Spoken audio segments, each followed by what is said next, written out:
Hello viewers, I'm SB and welcome back to Endless Legends Symbiosis, where today we are maybe finishing this game, or at the very least making large strides toward finishing this game. Okay, so something's gonna happen here. I guess I ought to explain ahead of time. This game is gonna end in basically one of three ways. All of these begin with the elimination of blue. We're gonna be able to take Psyop, or purple's gonna be able to take Psyop. I have no doubt that that is going to happen. Blue's army is just not developed enough to fend off either one of us, and certainly not both of us working together. After Blue's eliminated, one of three things is going to happen. Either we're going to go back home and engine up internally and win an internal victory condition, either by finishing the faction quest and building the Temple of the Earth's Core, or, pursuing that diplomatic victory with all of our incredible influence. Or we're going to go back home and just wait while Purple does that. Or we're going to march to Trode as soon as our armies are free and take it over, thus ending the game by winning a supremacy victory. I'm kind of leaning toward 3, so let me explain really quickly why that would be why that's a thing that might happen, why we might betray a player who has been our ally for almost the entire game, although not always in a very nice way, and who has been instrumental in our success. The fact is, Endless Legend is really not built to support team play. I just don't think that that was a thing that 4X developers were really thinking about very hard until pretty recently. And Endless Space 2 has all kinds of stuff in it, right? All kinds of mechanical systems to try to make team victories sensible and viable and well-balanced. But prior to like a couple of years ago, I feel like 4X developers were like, listen, there's alliances and stuff, you can work together a little bit for intermediate goals, but at the end of the game, there's gonna be one winner. So, there is a shared victory option in this game, right? If a player that you are allied with wins the game via one of the normal victory conditions, you are also said to have won, despite maybe not having contributed at all to their victory, especially since there are very few methods through which you can contribute to another player's victory, or work together with another player on a victory condition in Endless Legend.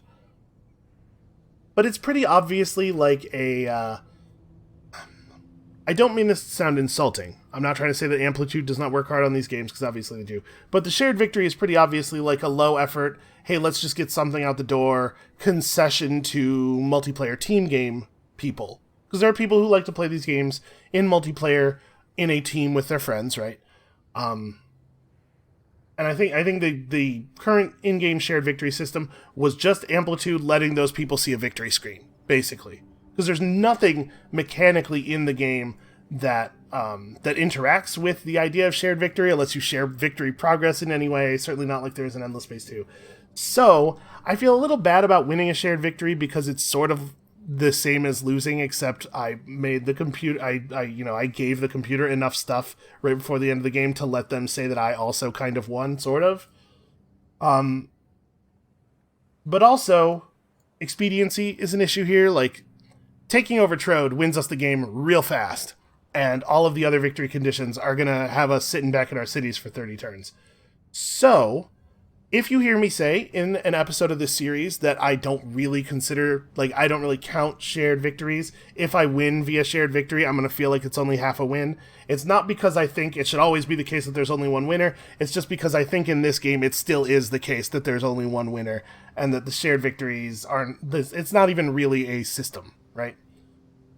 So, with that said, let's do the thing. One thing I would like to do before the end of this video is I would like to finish this Urkan quest. So we have to tame all 3 Urkans and unlock all 13 of their special abilities. I definitely remember having thought that this quest was just to tame all 3 Urkans, but maybe that's just because that's where I stopped reading it when we got it, because I was like, gee, that seems unlikely. So we've tamed all 3 Urkans now. Let's unlock all 13 of their special abilities, shall we? I imagine this isn't going to be terribly expensive. So we have enough gold to do that. I should probably, click all of the things. We have enough Quicksilver to make them spawn lice faster. We have enough Grass Silk to remove penalties on them during winter. Then we need 35 Pixie Blood and 25 Moonleaf, which we have more than enough money to buy, I believe, as long as the stuff is actually on the market. There is, in fact, exactly 25 Moonleaf on the market, and we have no Moonleaf of our own, so we will pay full price for all of that. And then Pixie blood. Pixie blood. There is not enough pixie blood on the market, but we are naturally producing pixie blood. So we're going to buy all the pixie blood that's on the market. And then we're going to have to wait 2 turns. We may as well pick up this ability right now, so extra approval.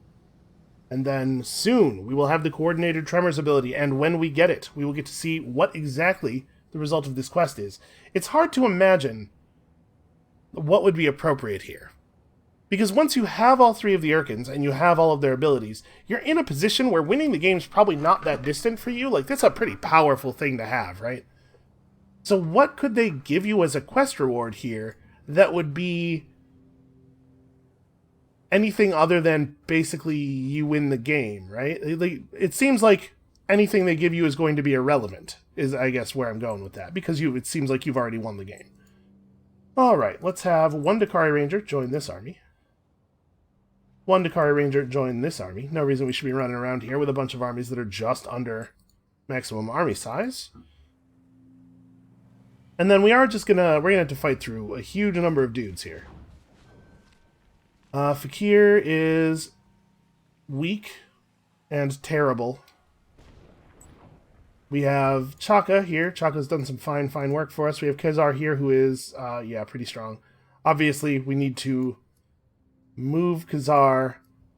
I think we just want to get Fakir out of here, right? We just want to, like, move Fakir to, I don't know, Ontab, maybe even? Or Forany. Probably Foreny. Because Forany's at least adjacent to some of our regions. I just really want you in a place where purple is not going to immediately reclaim you. Okay, so you're feeding plus 20% dust and plus 50 approval to those 2 cities. That seems pretty alright. And then we probably don't... I don't really want to get into a big fight here until we have our other Urkan available. Because, man, the combat prowess of this Urkan that we have recently stolen is considerable. Where is my hero? Sorry, it's been a couple of days. Auto Mosi Pakwa. There's no jump to me on the map button. Is he running up to the front somewhere? I have a vague memory of that. Yes, here. Okay. I found you. You have 16 move. That'll do, I guess. 16 seems acceptable to me. I guess we could have run all the way up this road. Probably that. Yeah, whatever. Whatever, man. We're still going to be in position to participate in combat next turn. Maybe. Maybe we will be. So yeah, like I said, I don't think we want to get into a big fight here. I think we want to just hold off. We could come down here and maybe pick these guys off. Let's see. I would not be able to get these units as reinforcements. I would be able to get these ones. You have an Ice Warg, which is scary enough. A Puha, which is basically a real unit, sort of. And then, yeah, a bunch of... I don't know. Some of these are pretty okay, actually. Looking at their stats. He's not very impressive. Let's search this ruin. 10 Mithrite and 120 dust. Yeah, and I guess whatever. We'll just hang out over here. So our job at the beginning of this coming turn is just to move Kezar to this region. He will not have an action point available. He won't be able to show up as an offensive reinforcement, but he will be ready and he will be prepared to hopefully receive some attacks. I don't think that they're going to be able to take him down. With him having 456 defense, he does only have 5,500 health. It seemed like he had a lot more health when he was controlled by other players. Whatever, it's fine. So you don't really want to move. You don't really want to move. I think you guys are basically in the right place. But we should probably actually have Chaka standing behind our other units. But ideally, Chaka is in the same region as our other units. Right, to confer upon them the bonuses. So I guess let's try to stand like that. Okay, then I don't think we have any other major stuff that needs doing here. We already have movement orders on you and you. Yeah, let's knock out Blue City here as quickly as we can, and then... Wow, I cannot drag the map. The interface gets a little laggy, a little wacky toward the end of the game.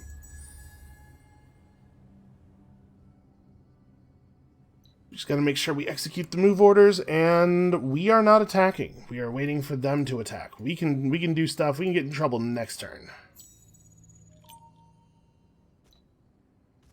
So we move you to here. Welcome, Khazar, to the front, where all of the fun battling is happening.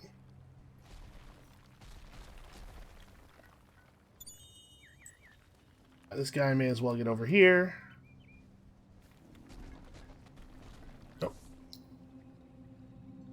Our city has been sieged by a random bunch of jerks.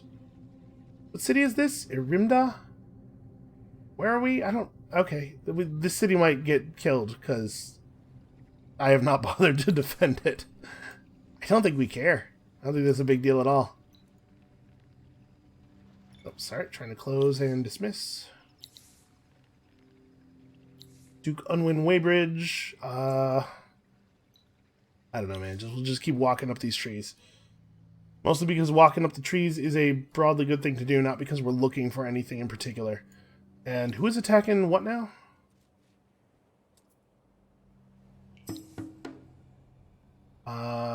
The second Will of the Queen is attacking that Berdeki despite not being anywhere near him.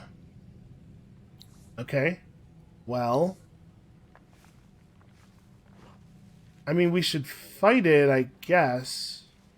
We'll put Khazar and Chaka up as the first reinforcements.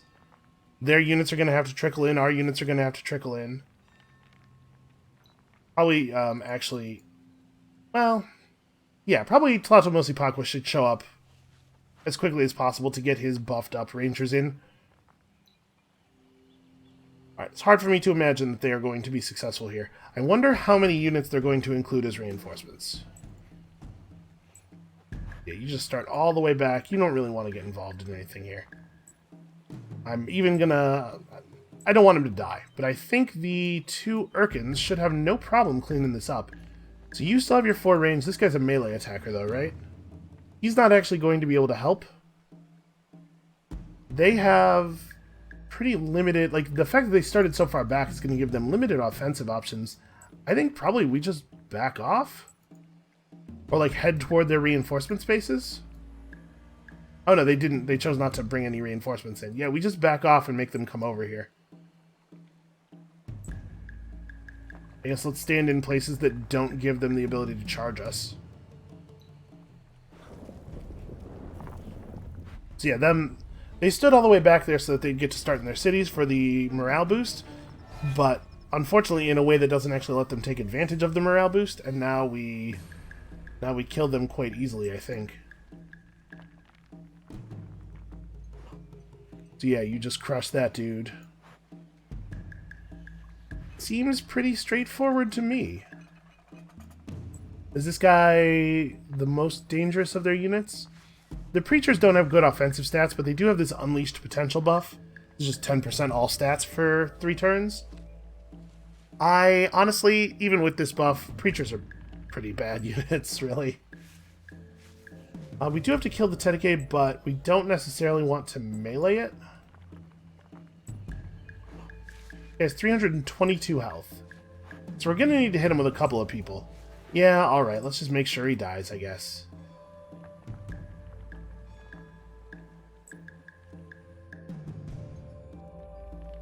We can't quite run our Berdeki over to catch him.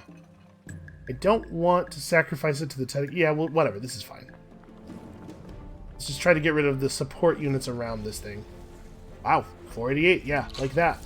That is how you get rid of units.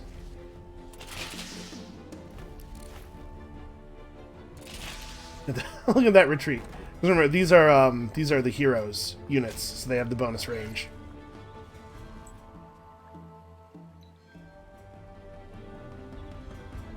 Let's see if we can't kill this thing with entirely ranged attacks, so we don't have to worry about its potentially reasonably powerful counterattack. Alright, well that's just a waste of an army right there.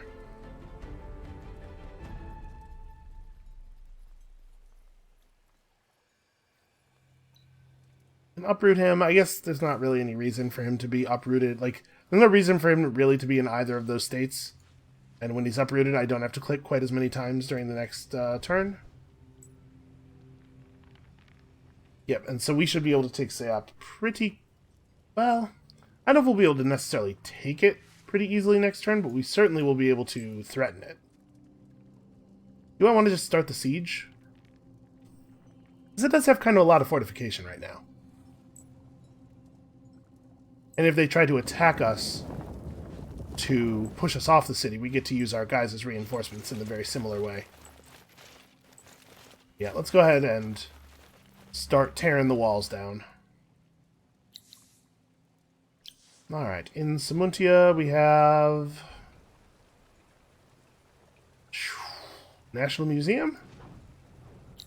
I don't know. Our city building is not... Our city buildings are not going to be relevant, probably, at any point during the rest of this game.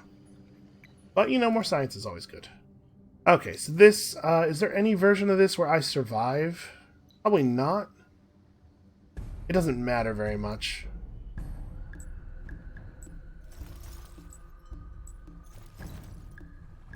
So this is the advantage of having a large army of bad units, is that you can take advantage... I suppose we should have had these guys start all the way over here. Let's rectify it as much as we can. A large army of bad units is still a thing that is powerful. You can go around enemy forces. This is kind of how we were hoping to fight around Red's very, very good Urkan.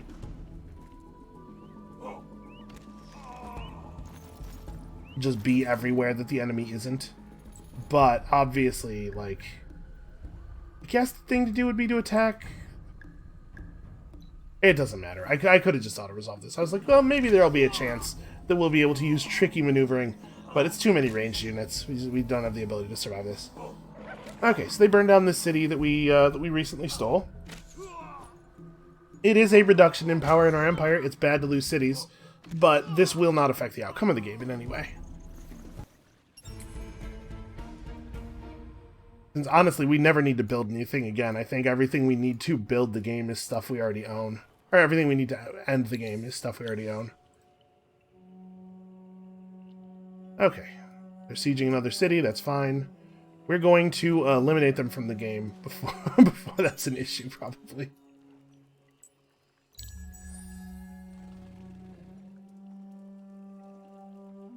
So we just need to let our hero get in range. I mean, hold on.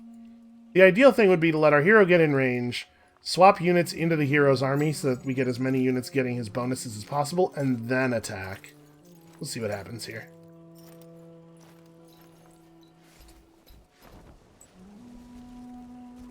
This is actually... Okay, there we go.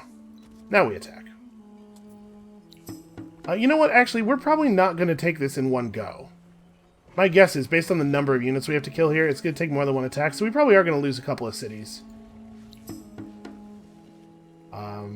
Yeah, let's do this manually, as effectively as possible. Because they're going to use everything, right? They're going to use absolutely everything to defend. We're going to hack through stuff very quickly, but there's just a lot of stuff to hack through. I don't think we're going to do it fast enough. So 2 of these units, for some reason, are fast enough to beat us. Their damage output and attack are not very good, though. And unlike most times, this is a time when we actually do want to keep our hero pretty safe. In fact, like to the point where I might build a wall of dudes around him. Have all of our guys start over here. Because the loss of the hero is not like... We're not protecting anything here. None of our other units are going to take enough damage for it to be a big, big deal. We might lose a unit or 2 over the course of the long, long battle. But the hero's damage output will be helpful.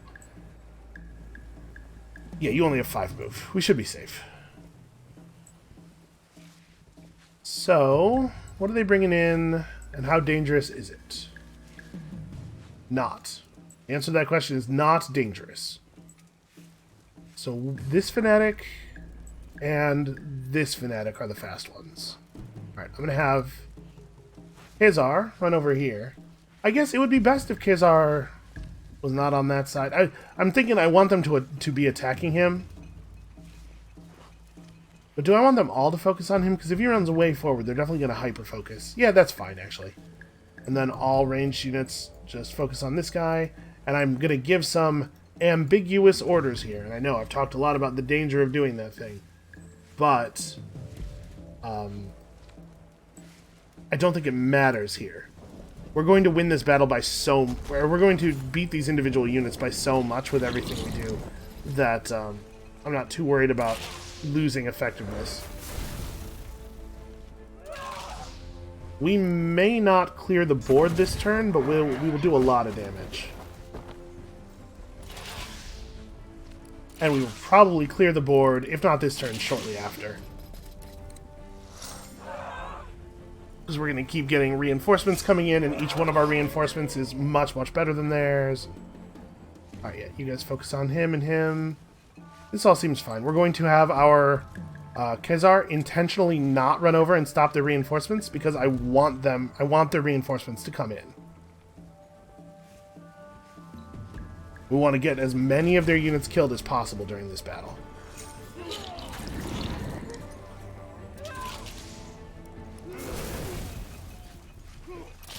It's entirely possible they will, oh, his target died. Well, there you go. There's the danger of the ambiguous order. Because, yeah, now they're not going to get an extra unit coming in on that space next turn, and that's not good for us. We want them to have lots of units. Okay, so we'll probably clear the board this coming turn. Well, we'll do our best to have him target something else. Let's see. You are potentially dangerous. You're ranged, at least. Yeah. Nobody needs to worry about the justice here, that's for sure.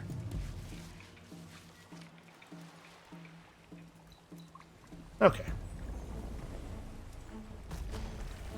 You can come over here and be near the reinforcement spots. We really, really either want to not attack the things on them or clear the things off of them. We need those spaces to be empty.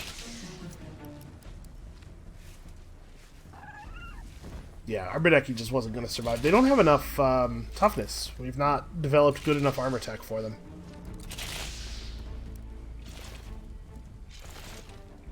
Stupid guys who don't have a million range. What are you thinking, having a maximum attack range? Seems very inefficient.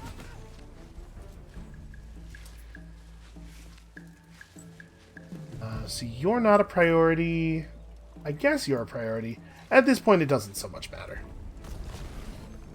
We just wanted to make sure that the beginning of that went well. But from this point on, honestly, we could just switch the battle to auto-resolve if that was an option. And it probably would be about as well as we could do manually. The skill ceiling on this battle is, at this point, in the same place as the skill floor.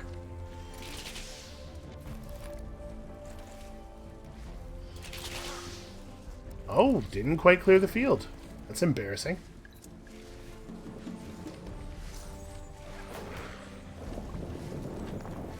Do love these Urkans. So I think here we should be able to actually clear things. Our units are forward enough that almost everybody's going to get to attack, I think.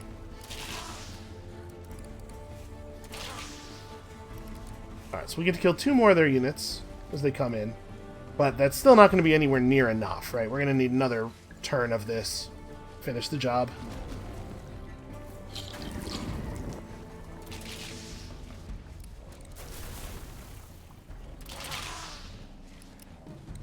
And then we just take our units and march on Purple's capital, because Purple's capital is not particularly well defended right now. It might be the case that they move a bunch of units back to it for lack of anything else to do with them, which would be unfortunate. Yeah, they're gonna make us do a whole extra round of battles here. Alright, this we just auto-resolve. We know what's happening here. So it's Lenny, which we took over recently. So recently that it doesn't even have 2 militia. Is finished.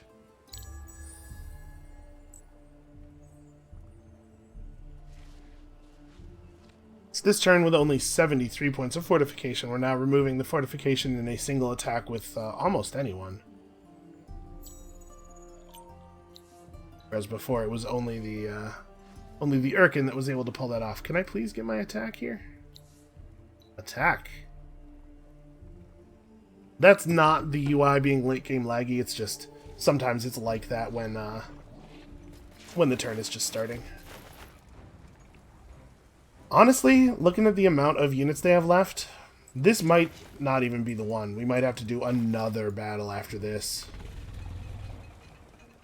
You know what? Let's pull our guy. Let's just do the same formation we did last time. Oh, I'm setting up everybody over there. We have a nice morale ball spot over here where we have a good defensive cliff, and also I can just miss our units entirely. I'm just clicking in the wrong places. Okay, nope, not there. That's a reinforcement panel. Okay, this is a little bit better for morale purposes. Alright, so are these guys 51 damage each? Okay, so some of these dudes are... I was looking at preachers. Those are preachers. That's why their damage is so low. I was going to say, some of these dudes are real out of date. Still, a lot of these dudes are pretty out of date.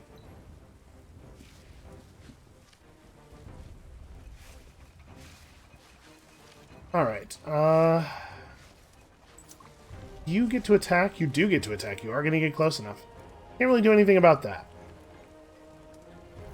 Let's make sure that we are focusing on the fanatics as much as possible. It's possible that the preachers will just choose not to actually deal damage to us, because they may elect to instead buff the other cultist units.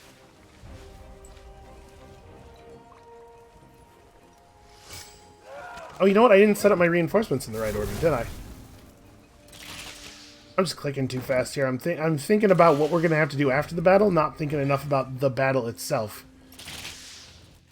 Which is a problem, because we are still in the phase where we are doing the battle. Be a good idea to focus on the now and the later. Okay, yeah, so a lot of their preachers are just focusing on buffing their units up. This guy's going to get a real attack off, and they're going to have one more real attack.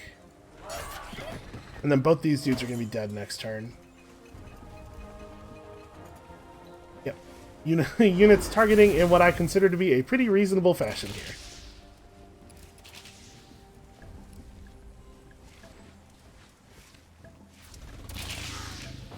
So this is part of the problem with support units, is that they really, really love to cast their buffs, even in situations where casting their buffs is not helpful. So, not giving support units orders that end up ambiguous is even more important than it is with other types of units, because they will just absolutely throw their turn away.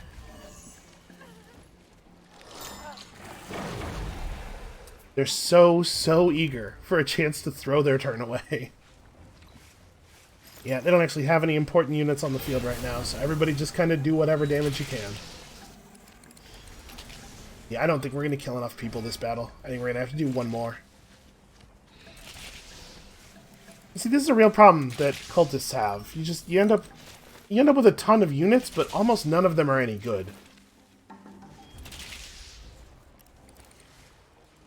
I will say that I am far from an expert on how to fix this problem. I am really bad at playing cultists. As you may well find out sometime soon, because cultists are definitely on the docket soon. Yep, run over there and just crush somebody. Absolutely destroy someone. So yeah, it is turn 4 of the battle. We haven't seen a single militia unit yet. I think that hero might be their governor. But he also might just be a hero on one of the 20 armies that they had scattered around. Alright, field's clear. Show me... Okay, those are both militia. Maybe we will get it here. Maybe they'll... Can't remember how many militia they had. We might be seeing the very end of their force. Show me one more militia. Come on. I bet they have more than one. Yeah. But 4 might be it. This actually might be the last unit. It's also possible that they have 5. I think it's possible that they have 5.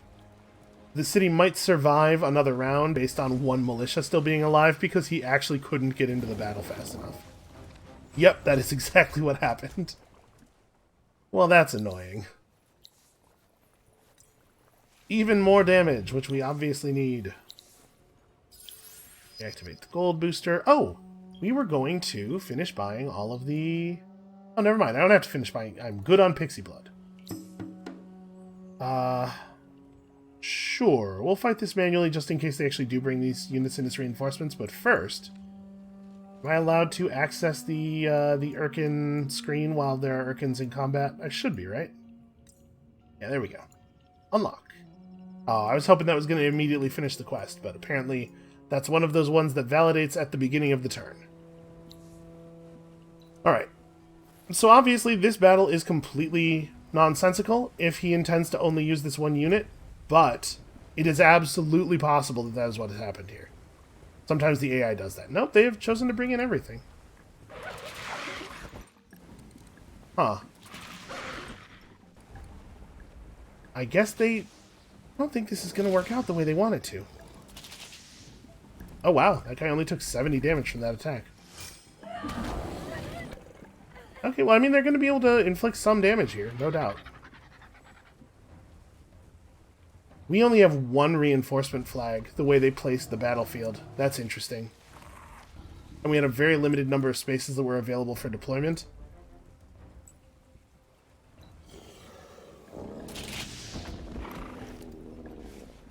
No, we have 2 reinforcements. Yeah.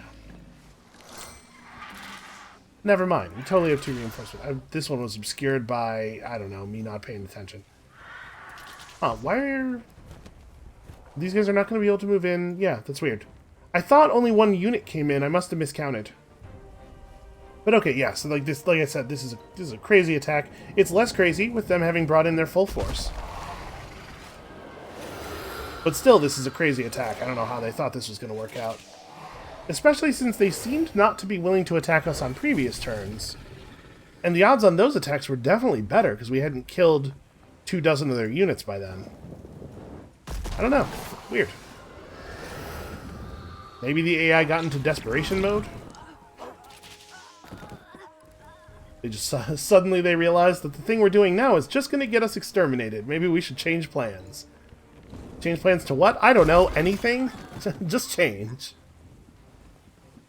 So it looks like they did not include the city garrison there. We would have had a militia come in that turn, I think. Yep. Oh, the city garrison couldn't have participated. Alright, Arindla finished that thing. Build one of these now, I guess. So Purple still doesn't have a lot of military units in the vicinity of Trode.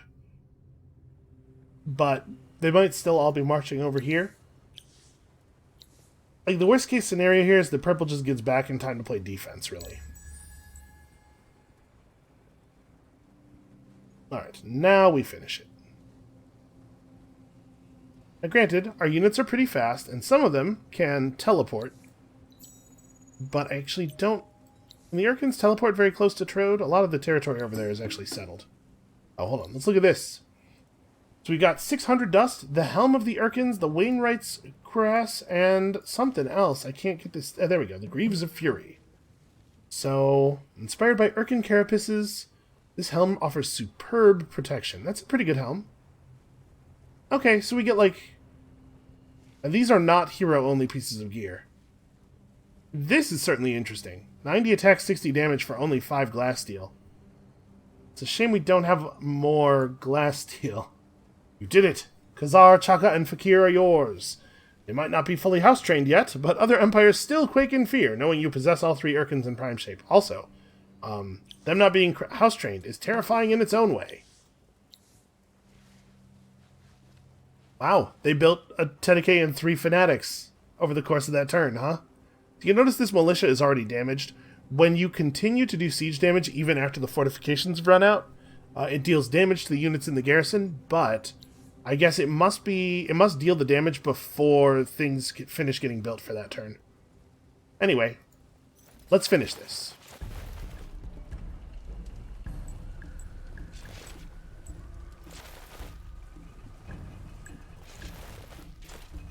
You probably can go here. And obviously it would be best if we didn't lose anything. Alright, so Khazar's going to get control of one of these dudes. We're going to kill that one.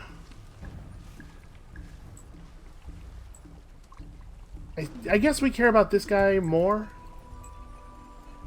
But it really doesn't matter much here. And with them not having any fortification anymore, so they're not able to cheat off a couple of hits from us, this is going to be miserable for them. Holy crap, you have way too much movement.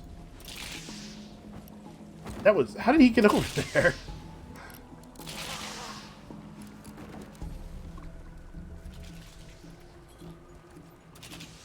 Alright, blue has finally fallen. Let's claim our city. And now there are only players left in our alliance.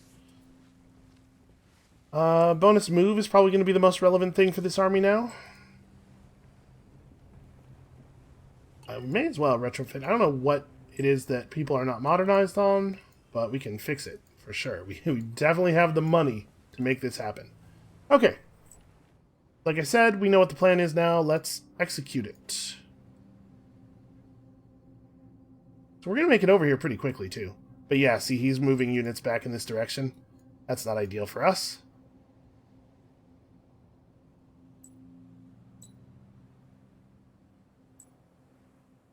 Move all of the normal on-foot units back in the direction of Trode. All we need is a brief window where Trode does not have a bunch of other purple units nearby.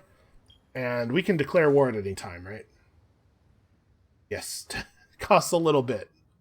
Costs a little bit, but we can do it.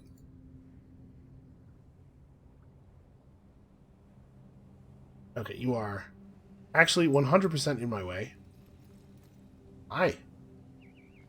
And note that he is now feeling envious, by the way, due to our imminent victory and his lower number of cities, which really he has nobody to blame for but himself.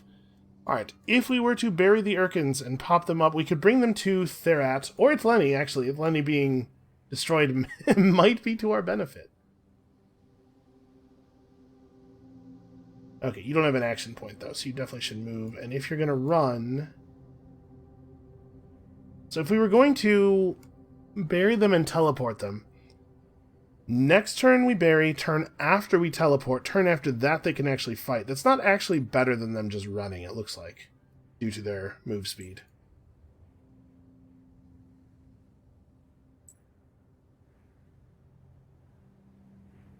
Yep, we're just going to make a full sprint to Trode. We could fight Trode's garrison and some other units, but with 230 points of fortification, it wouldn't be a lot, and we can't afford to be at war with them for multiple turns. Is basically what I'm thinking here. So this is the reason why things have to go a certain way.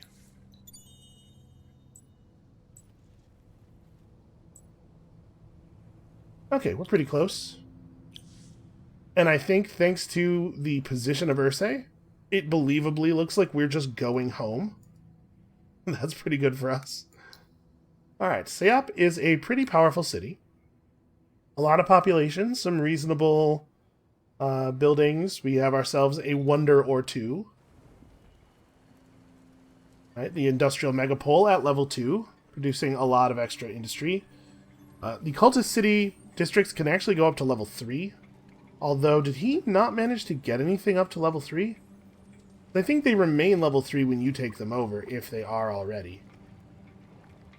Let's see, this would be 2, that would be 2, this... Oh, that ruin. That's actually really inconvenient. Yeah, I don't think he managed his city building all that well. Also, he never built a seed storage? That seems, like, very wrong. You're playing as the cultists. You build that seed storage. You need that. You need all the population you can get. City is so productive that we're going to finish a huge number of things over the course of this next turn. And let's see if we can make this happen. Also, next turn is going to be when we commit our Empire plan. So let's see what things look like. We have enough influence to just finish the Keystone. We have more than enough influence to just finish the Keystone. Okay, here's all the notifications. Weirasigo, man, I don't know. You shut up way too late to be useful.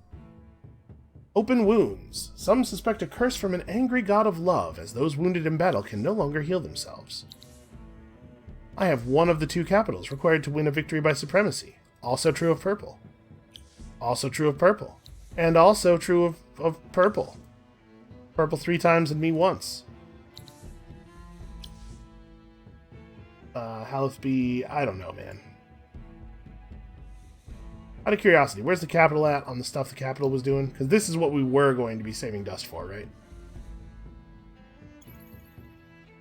Well, we know we want to be committed to this now. We have all the influence we are going to get. It's still possible we could just wave off and do a diplomatic victory, but he seems to have abandoned his capital pretty much here. I think we probably want to go for this.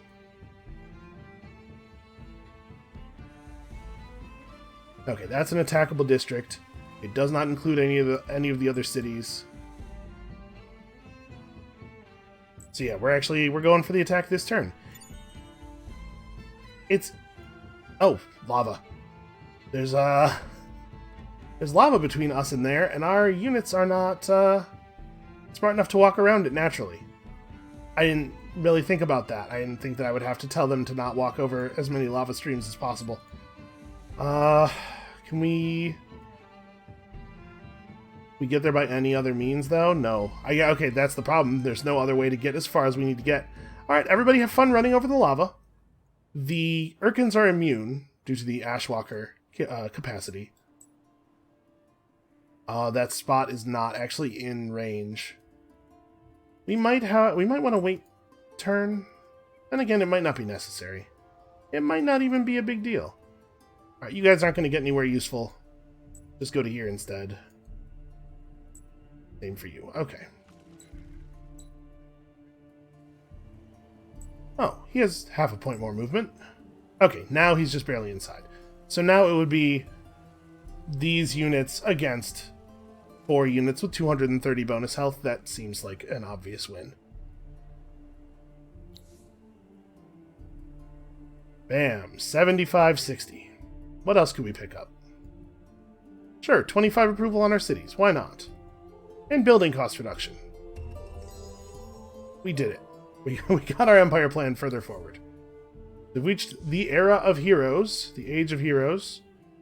And in this age, we would research things like state-approved theater and some more science or whatever. I think we're just going to win right now, I hope.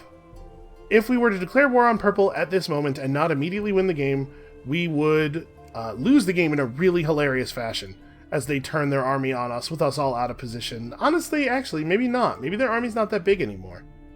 They did burn a bunch of guys. I mean, they have 8-7, 8-7, 6-6, 2-1 with another 8-unit army over here. No, they totally will kill us if we don't win right now.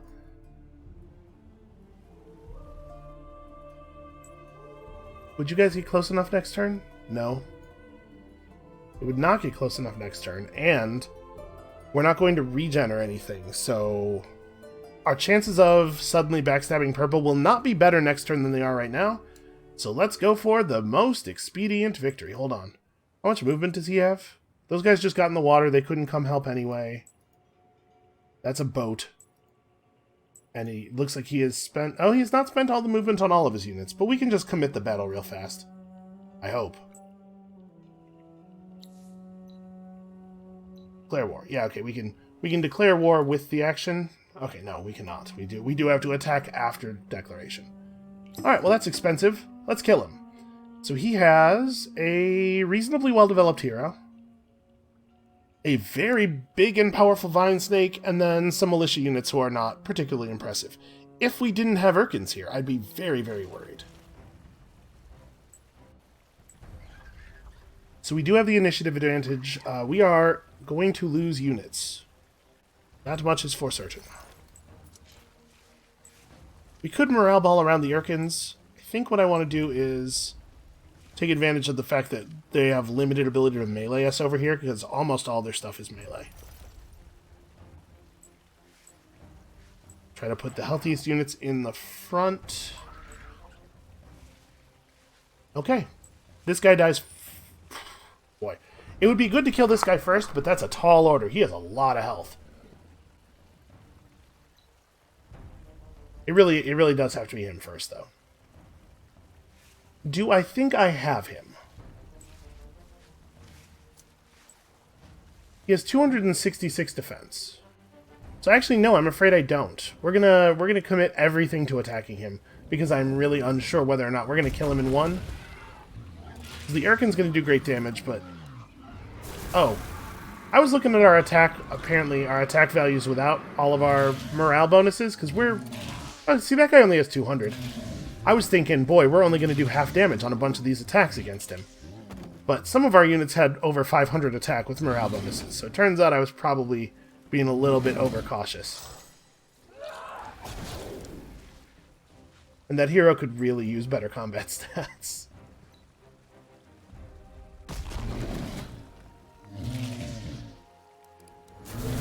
If this game has done nothing else, I hope it has shown you the importance of the morale buffs, of managing your morale in combat, appropriately shaping your formations, making sure everybody is in position to receive all of the bonuses to which they are entitled. Because, man, it can really make a huge difference, and the fact that the difference it makes is percentage-based means that the difference is larger and larger as the game goes on. Alright, so now we own all of the original capitals. Or rather, we are the only player who owns an original capital, and that should be the end of the game, right?